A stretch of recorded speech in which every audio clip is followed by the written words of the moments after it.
I am working on a 1968 Datsun 520 pickup truck, and I have set myself a deadline. September, the middle of September 2024. I have got to have a body on this chassis, and it needs to be going up and down the road. And who am I to take on such a very, very difficult challenge like this? Well, I am the one and only, infamous Kentucky Yankee without a doubt, at your service. I have filmed every part of this truck restoration since I drug it out of the woods. So get caught up. There's a playlist on this truck. Each episode is numbered in the very beginning, like number 1, number 2, number 3, number 4, number 5, number 6. Subscribe if you hadn't already. And to all of my followers, I want to give you a big thank you for boosting my morale and forcing me to push forward on this project. More rusty parts going into the vat. Get them cleaned up so we can get them painted after. Epoxy sealer. Left front suspension is nearly done, and I am sorry I didn't film much of this. I guess none of it, because there's so many parts sitting on my bench for so long I had to sort through them all. And then when I bolt this together, I'm cleaning up the bolts and spray painting them. It's very time consuming putting it together, and then I was fluid filming everything that I couldn't paint. These torsion bars, I have to take them apart to paint them and to get them cleaned up. I have marked them with a punch, but after they're painted, I'm probably not gonna be able to see the marks. So what I'm gonna do is set them on here like this. I'm gonna push this all the way down, and I'm just gonna trace this out with a marker so I can index them properly back to where they were. I'll also take a picture on my phone just so I can look back and see what I did here in case I get confused. Torsion bars in the vat. The best part about the vat is it works while I work on something else. I'm gonna say it again, I've said it in the past. Nissan was ahead of their time using torsion bars and independent suspension on 68 trucks. We'll throw this little arm on here.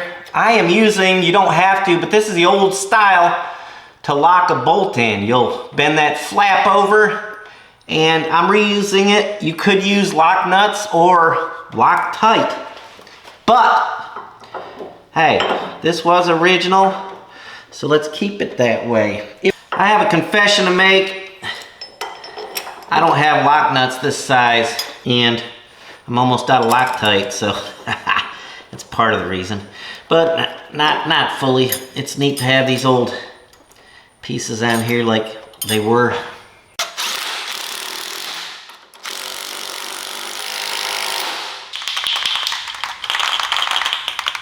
This is what I mentioned earlier. After you tighten up bolts like that, they get kind of scuffed up and they'll rust in those spots.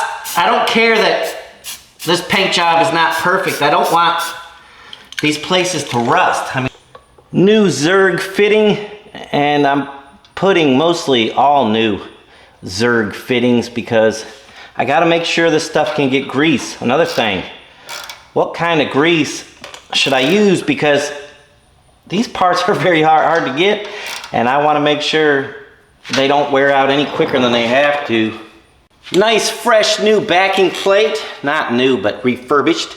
And here is an example of where I'm using this fluid film. See this little crack right down in here? I don't know if you can see it, but see the straw will go in there. And I'm shooting her with the fluid film. The reason why is because I can't get paint in there, and this was an acid, so it has to be cleaned up inside of there, and it's probably rusting, or gonna rust, I mean, if I didn't put this on, because there's no way for the manufacturer to get paint in there either. But I don't want my buggy to rust after I put all this work into it. And after I get done and I get this sucker up on the lift, I'll be going around fluid filming spots that I possibly missed and touching it up with spray paint that I see that I possibly missed so that this thing will last.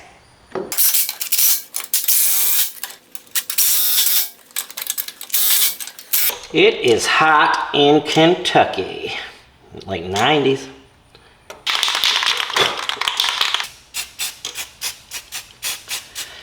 Stainless steel hardware would be the way to go.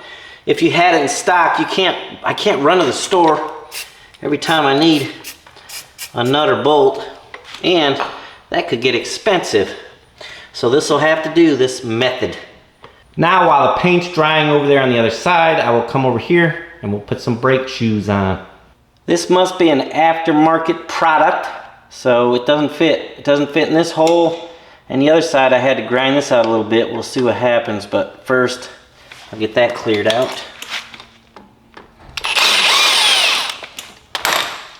No more than it has to be. That's good.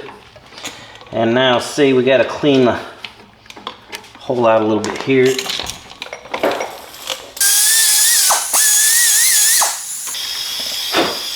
Might just be my thick paint. I don't know. I don't think so. This side's actually fitting better than the other side did. It didn't take much to make that fit.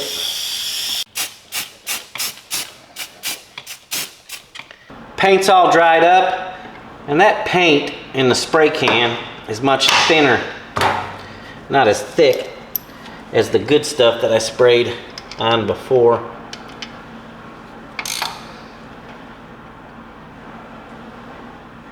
This is the kind of crap right here that takes so much time.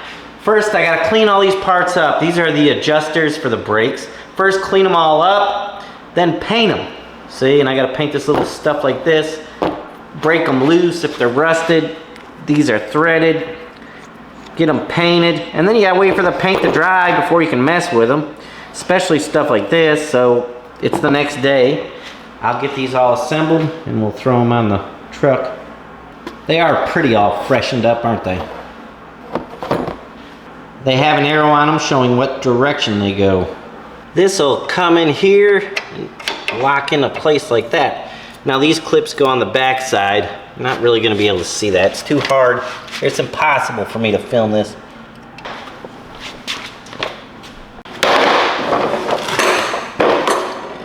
Now this side.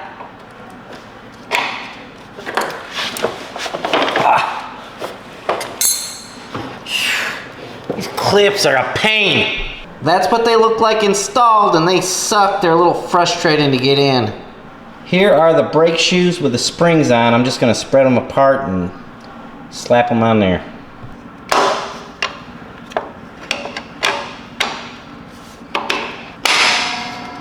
Some brakes, they have a primary shoe which is in the front, and it will have less pad on it, like this amount, and the back will be longer if you run into that. But this older vehicle, they're all the same. One last little spring here fits right there. And that's it. On to the other side. Eventually, I may upgrade to disc brakes.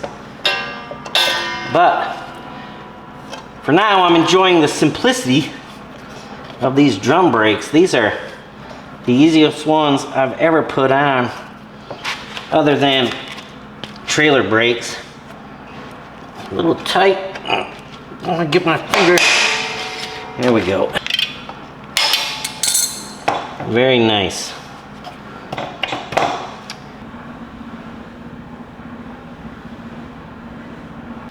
Let's snatch this gas tank out of here and see what it looks like inside. I think it's dried up in there.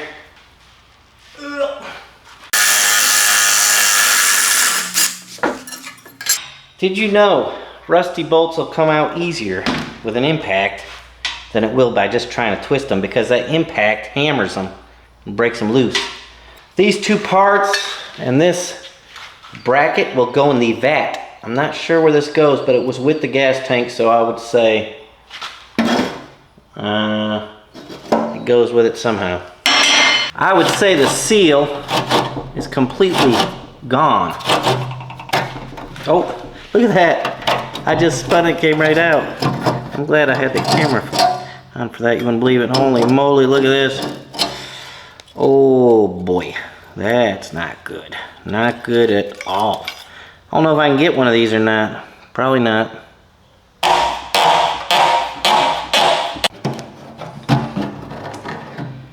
I may clean that up and reuse it. Probably not, maybe. I know we're not reusing this hose, so I'll make it easy on myself. No rust there. Rust in there though. Doesn't look great. Interesting is, it's actually got a lot of sand and stuff in there. I'm gonna try and show you guys what's in there, if I can. There it is. Can you see all that sand and stuff in there? Dirt, rust, sand.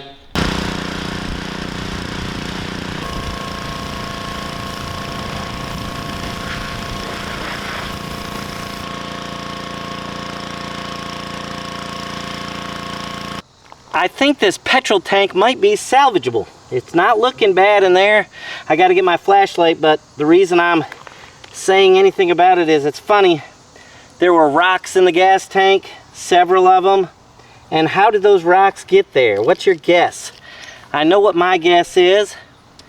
I am guessing a child was outside playing and put them down in the gas tank.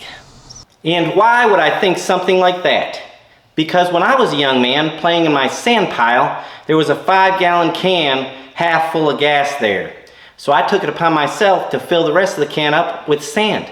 Well, my dad later picked up the gas can full of sand and filled up his John Deere 1010 tractor with it. We are after that right there, the concrete mixer.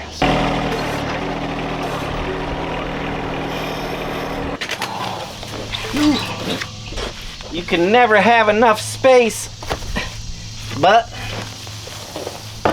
I guess that's a good problem to have.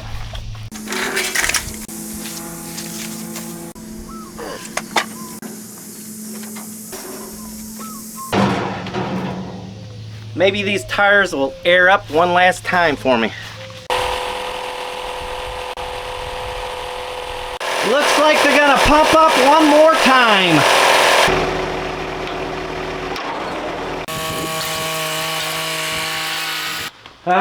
The old mixer. Let's see what happens here. She's a little dusty. And something here in the cap is no longer good. It's got a screen in the tank. Is it rusty? No rust. That's awesome. Mixed gas, 2-stroker. So it's got some oil, won't hurt it a bit. What's your guess? Leave your guess in the comments right now. Is it gonna run? Never mind, the valve is leaking gas, petrol all over. Oh, I'll have to address that.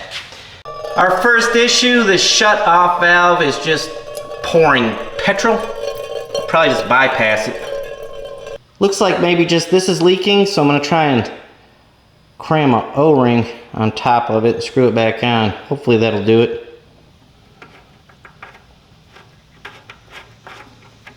I hope this works. I'm not wanting to make a concrete mixer repair video. There it goes. It's just barely dripping. I think it's dripping out of the valve a little bit now. So it sealed that part up at least. It's kind of stopped now. Cool. Let's check and see if it has any oil in it at all. Ooh. Oh yeah. It's full, clean too. I don't know about clean, it's been sitting, but it is technically clean. Things are a little stiff, as to be expected.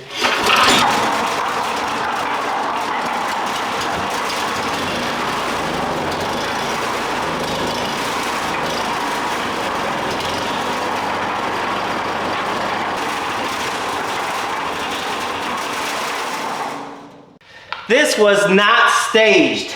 This thing has not ran for at least 3 years.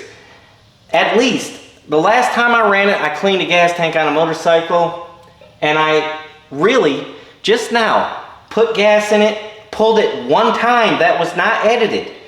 And it fired up, so I'm very happy with that. I'm not surprised that this thing started and ran. That's not, I knew it would, or was very confident it would. What I'm surprised about is, it started and ran, on the first pull. That's just crazy.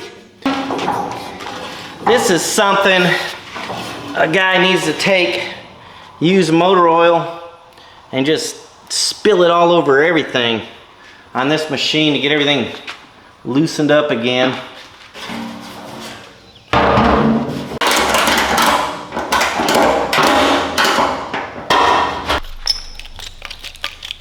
This thing's junk, so I'm going to use it just as a plug.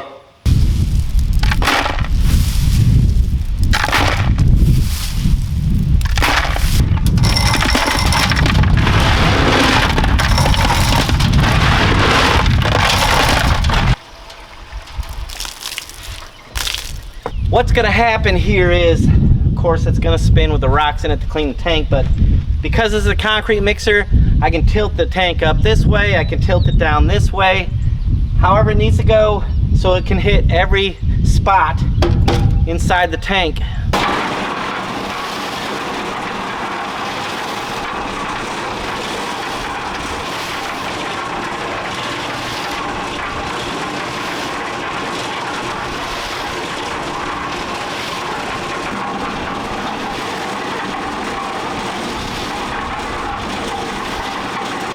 I got all the rocks out, rinsed it out real good, and now I just got a heat gun so it'll dry up inside.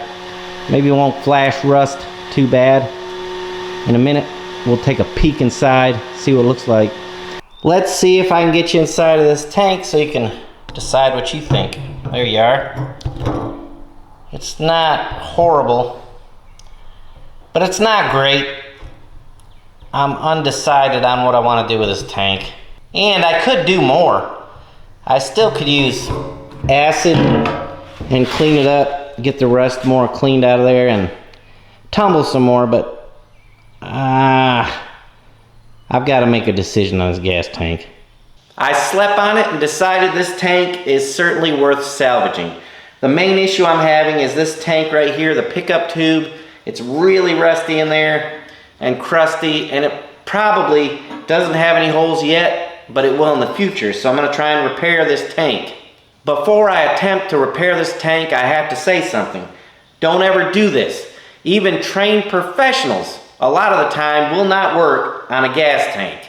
But me, knowing the circumstances with this tank, I feel confident that I can perform this repair safely. But don't do this at home, ever. This job will be a little bit noisy because I've got an air hose here, and I'm going to set it so it's blowing a little bit of air out and put it in the tank. And the reason for that is because even though this tank has been cleaned and all the material in it was very, very old, doesn't mean that when you start heating on it or grinding on it, what happens is the fumes will come out of the metal and accumulate inside of the tank. By putting air in it, it'll keep circulating the fumes, blowing it out of the tank. Less chance of it exploding.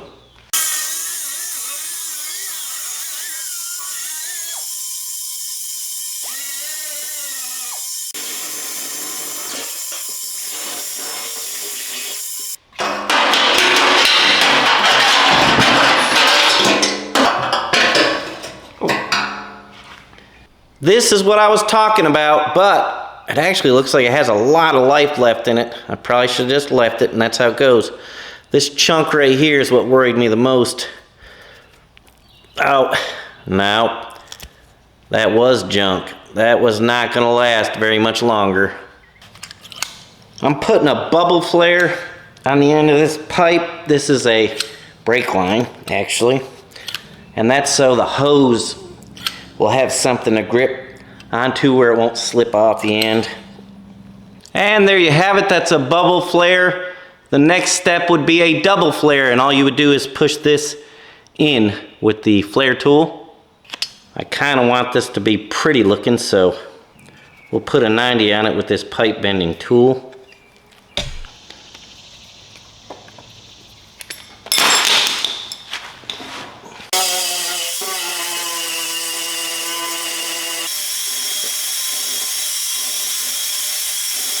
All cleaned up, and I wired it so it wouldn't move while I soldered it. You need to give yourself every advantage you can. I don't have any flux. I wish I did. You should use flux on it. How do you know when it's clean enough? It's never clean enough. Clean, clean, clean. Do the best you can.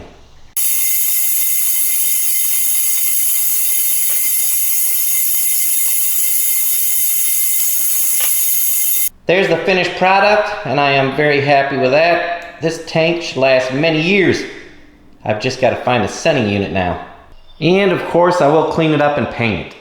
Still got a little rust here in this pipe. The rocks couldn't get to it. So I'll use this engine hone. Clean it up.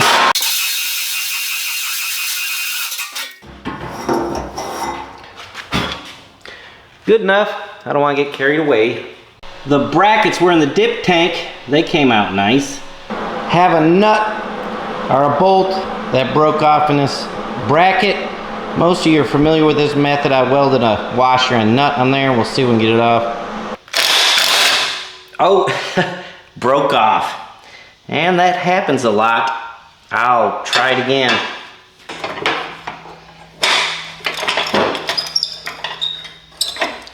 Success. I've got some parts ready to paint out here, all cleaned up. There's the petrol tank, some brackets and front end pieces. I want to talk like a Kentucky person.